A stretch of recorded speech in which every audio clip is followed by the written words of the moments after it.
அம்மா தர்மஸ்தலா அந்த செய்தியெல்லாம் பார்க்கல.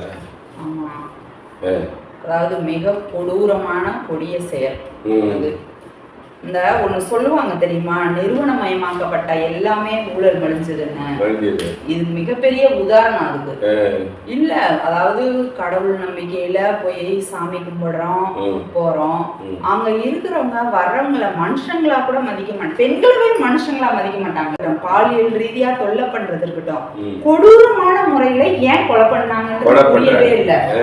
சித்திரவதை செஞ்சு அதோட 400 பெண்கள் அப்படி இப்படின்றாங்க.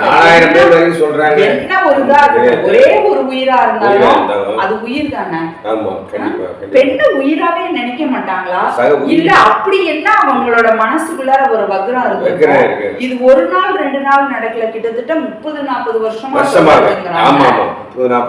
அப்ப ஒருத்தவங்க 2 பேரா இருக்க மாட்டாங்க. அது ஏதோ ஒரு பெரிய ஒரு கேங் அதை இருந்து விட்டு ஒருத்தர் துன்புறுத்தி ரசிச்சு பொண்ணு அதுல ரசிச்சிருப்பாங்களா? எப்ப பார்த்தாலும் ஒரு சின்ன இது அங்கிட்டு போய் இங்கிட்டு போய் எது இருந்தாலும் கேமராவில பதிவாகுது. இவ்வளவு பெரிய கொடூரம் எல்லாம் எப்படி இவ்வளவு நாள் வெளியில வராம போச்சு? அவங்கதான் நாடாளும் தலைவரா இருக்காங்க. அது இருக்கட்டும், சைக்கோ மாதிரி இது பண்ணிட்டான் அப்படின்னு சொல்றதுக்கு இல்லையே. கொஞ்ச நாள்னா அது இருக்கலாம், 30-40 வருஷம் போது அது தொடர்ந்து 800 வருஷம் பழமையான கோவில்.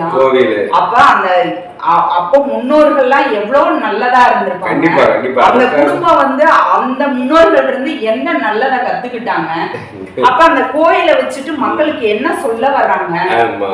இது வெறும் பாலியல் சுரண்டல், குழந்தைங்க இல்ல பெண்களோட பாதிப்புன்றது மட்டும் இல்லாம அந்த அந்த உளவியல் ரீதியாவே அவங்கள எல்லாம் பார்க்க வேண்டியது இருக்கு. அப்ப என்னத்தை கத்து கொடுத்துட்டு போயிருக்கிறாங்க அவங்க. அதாவது எல்லா மதத்திலையும் நிறுவனம் ஆன தனியார் நடத்துறாங்க இல்லையா, அது எல்லாம் இத்தனை எல்லாமே இருக்கு. குறிப்பா 70% அந்த பெண்கள் வந்து பிராமணர்கள். இப்படி வந்து அது இன்னொன்னு சொல்றாங்க, அந்த கோவில்ல வந்து இந்த பொட்டு கட்டி விடுற பழக்கம் சொல்றாங்க இல்லையா, அதெல்லாம் இருந்துச்சு. ஒருவேளை அதோட தொடர்ச்சியா வந்து அது நடந்துச்சா? அப்பா அந்ததோட அவங்களை எல்லாம் அப்படி சீரழிச்சதோட விளைவுதான் பாக்குற எல்லா பெண்களையும் இது பண்ணாங்களா?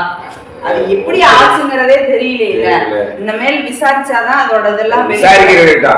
இனிமேலாவது இந்த மாதிரி சாமியார்கிட்ட போறத பெண்கள் யோசிக்கணும். பக்திங்கிறதுல சாமி கும்பிடுறது வேற, ஒரு தனி மனுஷனை ஆளை கும்பிடுறது, அவன் கண்மூடித்தனமா அவங்க பின்னாடி போறது. அதாவது ஒரு நிறுவனத்துல வந்து மின் மயானமே அமைச்சிருக்காங்க அரசு அனுமதி இல்லாம. அப்ப எப்படி கொடுமை நடக்குது? அதனால உறவுகளே, இனிமேல் நம்ம யோசிப்போம். நன்றி.